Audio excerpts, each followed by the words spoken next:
In this episode, we talk about why Canada has decided to put a cap on the number of student visas it issues. We also talk about what Assam Chief Minister Himanta Biswa Sarma said about Rahul Gandhi. But first, we talk about what the Ram Temple in Ayodhya now means for the BJP. Hi, I'm Shashank Bhargava, and you're listening to Three Things, the Indian Express news show. Over the past few days, we have been doing segments discussing the Ram Temple movement, its history, and how Ayodhya has been completely transformed in the lead-up to the consecration ceremony that took place on Monday. That day, in many ways, was not only a milestone in the history of BJP and RSS, but also a new chapter in Indian politics. In fact, Hindus across the country and even abroad were seen celebrating the occasion.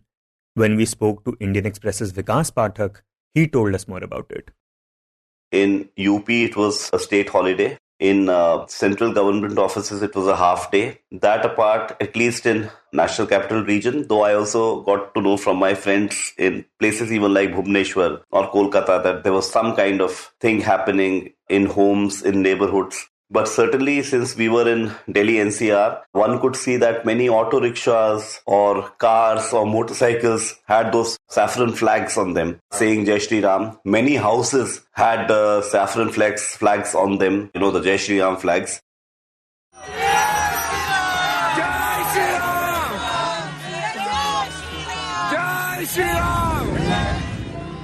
That apart, by evening, it was almost a Diwali being celebrated. So after the consecration had already happened and the event was over, it was very clear in Noida, in Ghaziabad, in Delhi that people were bursting crackers that could be heard almost in every neighborhood that I went to or when I drove back home.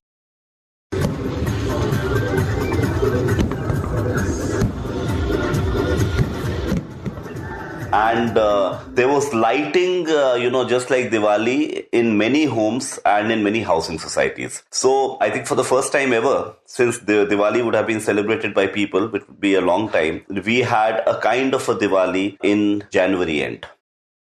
Now, even though everyone knew this day was coming after the Supreme Court delivered its verdict more than 4 years ago, 22nd January was still a watershed moment in national politics. In this segment, we speak to Vikas about the significance of this moment and what it means for the BJP and the opposition. Vikas, tell us what makes this current moment so significant and unprecedented. So, one was that the BJP's rise was intimately connected as a political party with the Ram Temple movement. So, there was a clear and consistent and enduring jump in the vote percentage of the BJP and in the number of Lok Sabha seats the BJP won or the number of state governments BJP got, especially in North, Central and Western India after the 1989-90 surge in the Ram Temple movement and after Advani's Rath Yatra. So that was one. But what has actually happened is that the movement touched a chord among many common people who were believers, were not party people. But once the Supreme Court delivered the title suit verdict offering the entire land to the Hindu litigants, what happened was that till 2019 when the Supreme Court judgment came or till 2010 when the High Court judgment on the title suit came, while the movement was a very popular one, there was also a sense of controversy attached to it. So the controversy could not perhaps allow fence-sitting people who were not committed to Hindutva to openly express themselves in support of the movement. Particularly Hindus. I'm referring obviously to Hindus who believe in Lord Ram. But once the Supreme Court, a 5-judge bench in a unanimous verdict, handed over the entire land to the Hindu litigants for a Ram temple, I think the temple became not just a matter of faith, but also a temple that came via a legitimate judicial process. So it also became a constitutionalist victory. Because that is what, institutionally the Indian state has been believing, even the secular state, that if there's a title suit, whom the land belongs to, it is the court that decides. Right, the judgment gave it all a stamp of legitimacy that this movement need not be in the fringe and that it is all about justice in a way.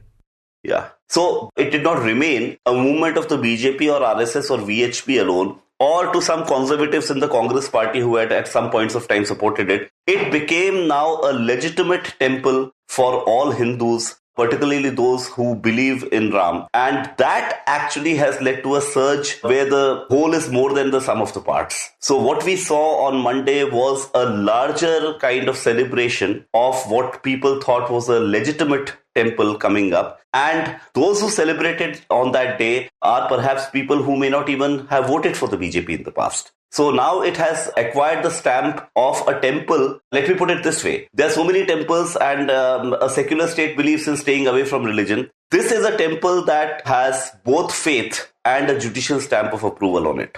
And Vikas, have we seen such a mobilization of a religious group in the country before? Well, I don't think so, because the kind of mobilizations that this movement saw, I don't think independent India has ever seen this level of mobilization, because we distinctly remember the time around 1990, 91, etc. What we saw the day before yesterday, in terms of saffron flags fluttering over rooftops, that used to be what happened when Advani's Rath Yatra was moving around, that across cities and towns in the Hindi-speaking belt, at least, you would find shops and houses having saffron flags. So I would say in terms of a religious mobilization of a mass kind, the Ram Temple movement does not have a parallel. And now that the consecration has taken place, what do you think it means for both the BJP and the RSS?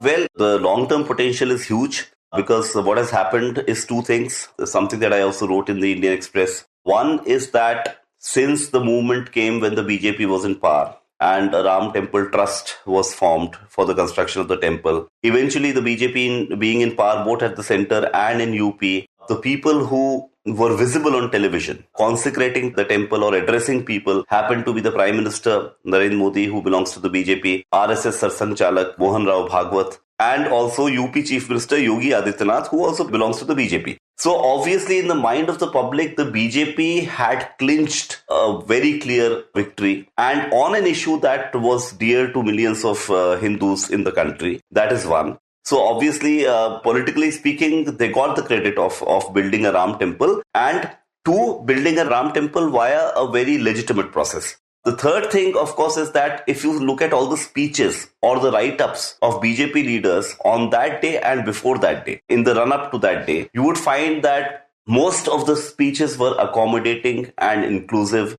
There was no vitriol in any of the speeches or in any of the writings. And this includes a lot of people.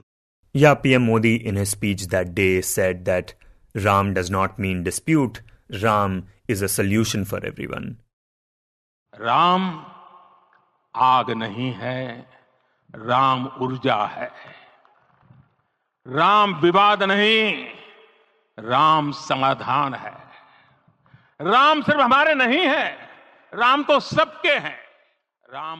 I interviewed Uma Bharti, who said that, Ram belongs to everyone. No one has a copyright on Ram. And she also said that, look, it is all happening so peacefully. And India has proved to the world that Hindus and Muslims can live in peace. So it's a very good moment. Similarly, Mohan Rao Bhagwat more than once, said that now that the dispute has ended, it is time to end the rancor and all the bitterness and move on. Move on even with people, move along with people who may have differing opinions.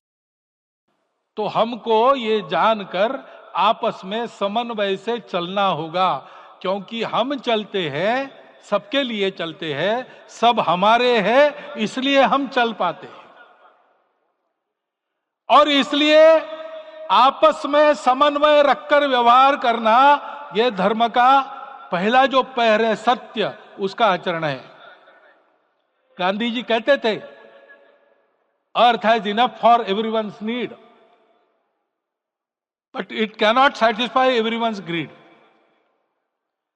तो लोभ नहीं करना, संयम में रहना और अनुशासन का पालन करना अपने जीवन. Babri Masjid was not clearly mentioned by anyone practically. It was more in terms of very indirect statements. So there was an attempt on everyone's part, including L.K. Advani's write-up, where he said that Modi will this day represent 140 crore Indians, which includes Muslims. So the second important part is that once the victory has been legitimately clinched, this is also the beginning of a potential paradigm shift where Hindutva is not just in pole position in India politically, but is also trying to act like a victor who's now saying, okay, the victory has been clinched by us, but now all of you come along with us.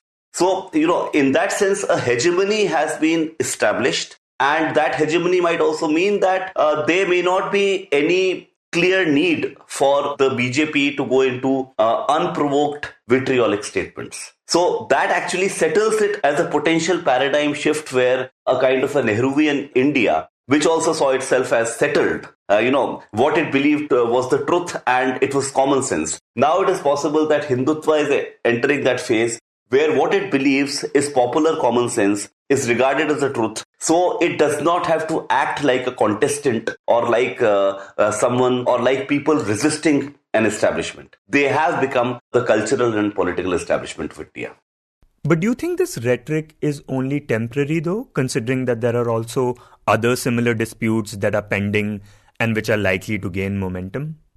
Well, we'll have to wait and see, but yeah, things are episodic. We still have disputes over Kashi and Mathura. Matters have also gone to the courts. So the thing is that they may come, one cannot discount the possibility, there may come a time when there is some vitriol regarding those disputes. But so far as this particular episode is concerned, there were two paths for the RSS and BJP to take. One was to just say that, hey, we have won and we were right and you were all wrong. And the other way was for Prime Minister Modi to say, as he did on that particular day, that there were people who did not believe in Lord Ram, but even they should come and experience this moment and change their perspective. So while we cannot predict the future and there are other festering disputes, but certainly in this moment, the party and the RSS have chosen to speak a reconciliatory language. That certainly we can say.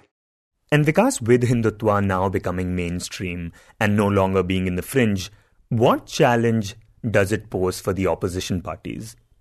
Yeah, the challenge is huge because, it is the kind of challenge that the Janasangh faced in the 1950s when it was founded. When the Constituent Assembly, the Indian Constitution and Prime Minister Jawaharlal Nehru had created a common sense as to how an ideal society and ideal political leaders should be. And many a time it was like people like Shyama Prasad Mukherjee who found their ideology on the wrong side of that common sense, of that establishment. Now that common sense has been reversed, has been completely changed, and Hindutva, as you also said right now, is mainstream. The problem as of now is that the opposition parties have not been able to yet adapt themselves to the new reality. So they are still in politics they had heavily invested in over the decades, which at least from 1992 onwards was a politics that talked about a secularism that was to be in place in order to protect, the Muslim minority. So it was a secularism with also a very clear constituency. Now the thing is that even sections of the Muslim community, large sections, have resigned to the Ram temple or want to move on from here. In this case, when Hindutva is now a commonsensical thing around the Ram temple, the opposition parties need to devise a new language of politics. I think as of now they are very confused because they are accustomed to an old language, and when changes happen, this always happens, there's a lag to the adaptation to the change. We are in the phase of that lag where the Congress and other opposition parties are not clear what they have to say, what are the optics of their politics. And not just that, different opposition parties are speaking different things on the Ram temple without being able to, oppose it also, and nor being able to attend the consecration, and doing a lot of things in which there's no unanimity because each opposition party has its own context to it.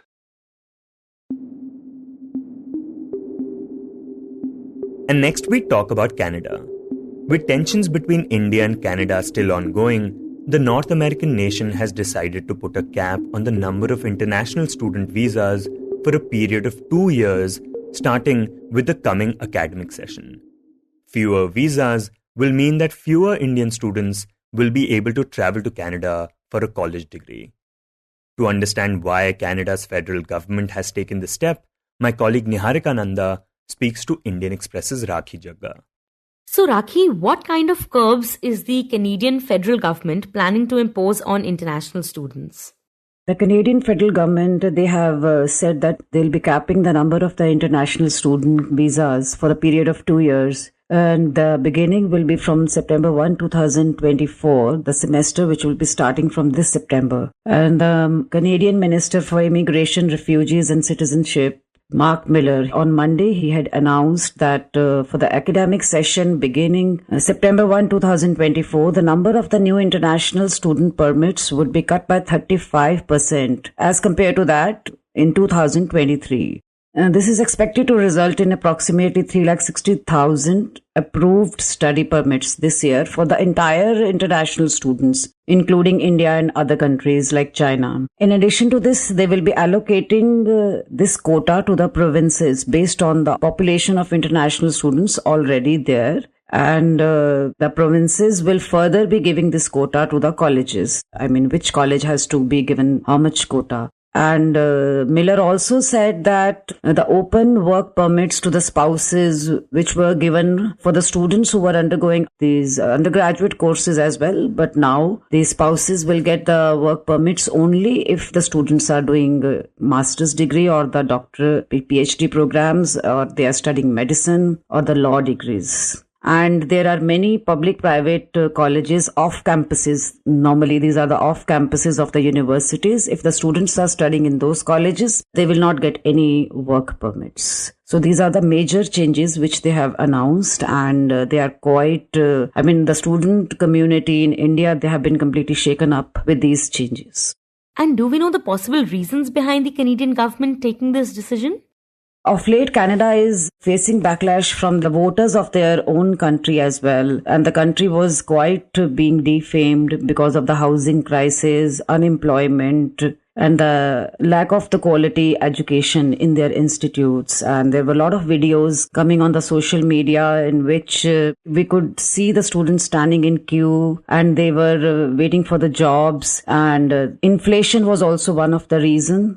A number of students who migrated from Punjab, they had also posted videos that they were not able to find houses. A girl posted a video, she was from Barnala district of Punjab, that she was staying in sub-tube as she was not able to find a house. So housing crisis, inflation and rising unemployment, they may be the reasons for these curbs because the number of students were more and the resources were very less in numbers. And could you also talk about the influx of international students that Canada has witnessed in the recent past? The influx of the students, the number continued to increase, not only in 2022, rather after 2014, once the Justin Trudeau government came into power. So the relaxations were given by him, and these relaxations continued to increase every year. In 2022, the international students population was around 8 lakh in that country, and it grew in 2023. It was more than 9 lakh, and the work permit holders, as in 2023, they were around 14 lakhs. So you can say the population of international students and the work permit holders, as in 2023, they were around 23 lakhs. And the PRs are given to not more than 3.5 lakh students or so. So the gap was huge, and such curbs were expected. Earlier, you also mentioned work permits. Will there be any curbs imposed on that as well? Actually, these curbs will be implemented for all the students who will be starting their studies from September 1, 2024. The students who are already enrolled in various courses, whether it is a diploma course or an undergraduate program, or even a postgraduate program, they will continue to have the same relaxations as earlier. And the spouse visas are like earlier, the students used to go for diplomas or the PG diplomas, and they used to pick up very easy courses, and there they used to call their spouses. But now they have said that the students who will be enrolled in master's degree or in the PhD programs, only those students who will be calling their spouses, they can get work permits. The students can call their spouses anytime, but the spouse can get work permit only if the student is enrolled in a master's degree or in a PhD program, MBBS, the doctorate, or the law degree, the professional courses. So the students in Punjab, normally they enroll themselves for diploma courses, and later on they called their spouses and they used to get work permits. So this was a gateway to reach Canada. So for Punjab students, yes, I mean, a lot of students' dreams have been shattered, and they will be now waiting for the next announcement by the Canadian government. Maybe they are hoping that some relaxations will be given. And it seems that these restrictions could potentially impact students who want to study in Canada. But will there be any other effects as well? Now the genuine students will go. I mean, not the ones who just wanted a gateway, just wanted an entry to Canada. They used to get themselves enrolled in a diploma in an off-campus college, the public-private colleges. So only the genuine students will go who will be studying in the university and who will be actually taking up some serious course, and the ones who were non-serious and who just wanted to reach Canada, and a number of them never used to study in these off campuses. They hardly used to study, and they used to get their degrees. I mean, they used to get some recorded lectures, and then they used to appear for exams, and attendance was not compulsory for those students. Their basic motive was to go there and work, earn dollars, and now for those all non-serious students, yes, it will be a problem. And in Punjab and Haryana, I mean, there was one more thing very popular, that because a large number of boys living in the villages, they are unable to clear the IELTS exam. So what they used to do, I mean, their families used to find out some hardworking girls from the poor or the lower middle income group families, and they used to sponsor those girls that we will be supporting your entire expense of the IELTS. And then they used to marry their sons with those girls. And this is very popular, that we regularly see the advertisements that we need an IELTS pass girl for our son. And then they used to marry with those girls, bearing all the expense of the marriage, and then they used to send the girl to Canada also on student visa. And later on, that girl used to call the boy on a spouse visa, and he used to be given open work permit. And most of those girls, they used to go after 10+2, after class 12 for the undergraduate courses. But now that the government has clearly stated that they will not be giving work permit to the spouses where the students are in the undergraduate courses. So such IELTS pass marriages or the contract marriages, they are going to be impacted a lot.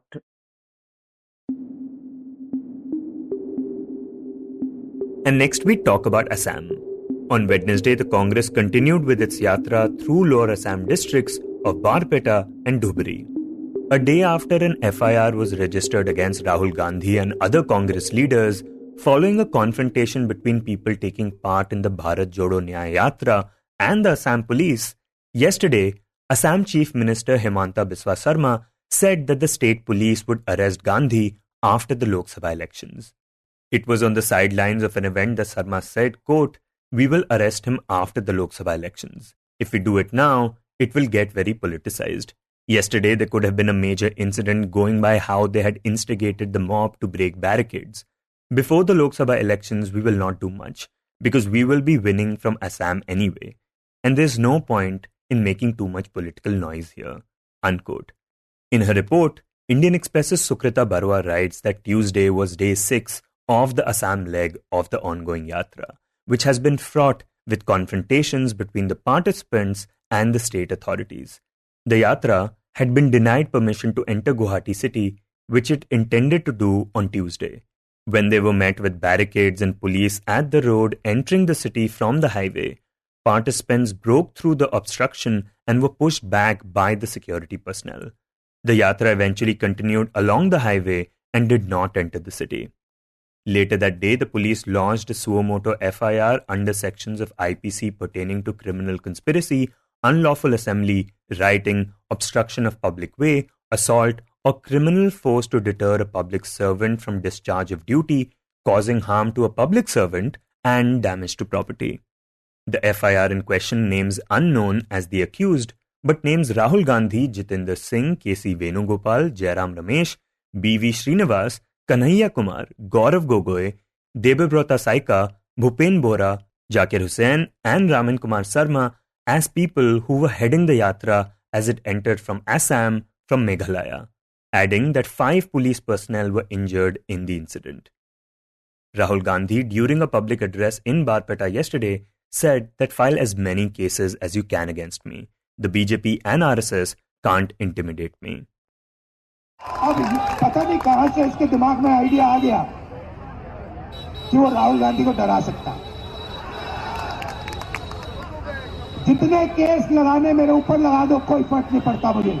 मैं नहीं डरता। मैं BJP से नहीं डरता, मैं RSS से नहीं डरता। मुझे कोई फर्क नहीं पड़ता। जितने केस डाले, 24 लगाए, 25 लगाए, 25 और लगा दो, लो मजे लो। मैं बताऊं आपको एक बात। You were listening to 3 Things by the Indian Express. Today's show was edited and mixed by Suresh Pawar and was produced by Niharika, Nanda and me, Shashank Bhargava. If you like the show, then do subscribe to us wherever you get your podcasts. You can also recommend the show to someone you think will like it, share it with a friend or someone in your family. It's the best way to get to know about us. You can also tweet us at Express Audio and write to us at podcast@indianexpress.com.